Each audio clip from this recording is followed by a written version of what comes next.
नमस्ते।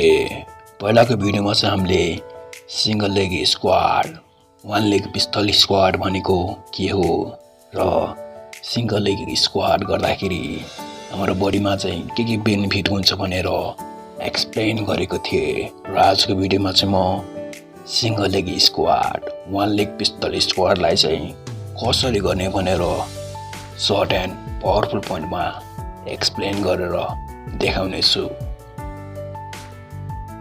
सुरुमा चाहिँ हामी स्क्वाड पोजिसनमा बस्छौँ र स्क्वाड पोजिसनमा बसेर हामी एउटा खुट्टालाई लिफ्ट गर्छौँ, एउटा खुट्टालाई उचाल्छौँ र उचालेर त्यो उचालेको खुट्टालाई चाहिँ हामी फुली एक्सटेन्ड स्ट्रेट गर्छौँ।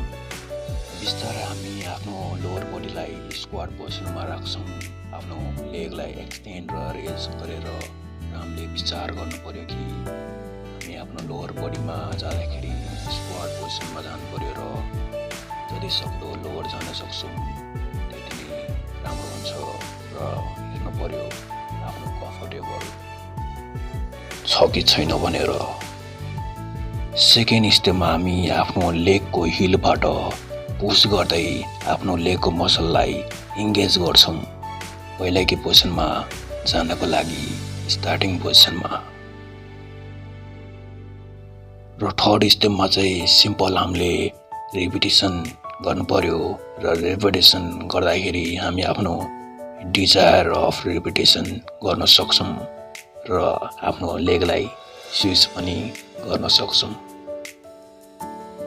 वान लेग स्क्वाड चाहिँ एउटा इन्क्रेडिबल एक्सर्साइज हो जसले हाम्रो लोवर बडीमा स्ट्रेन्थ र स्टेबिलिटीलाई नयाँ हाइटमा पुर्याउने गर्छ।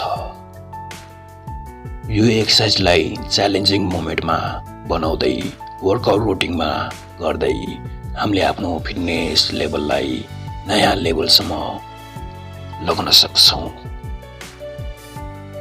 सम्झिनु पर्यो कि प्र्याक्टिस मेक पर्फेक्ट।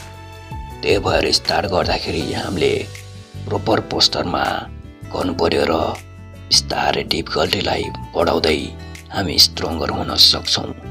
ल लास्टमा हाम्रो बडीले हामीलाई थ्याङ्क यू भन्ने गर्छ। Hope you can feel it.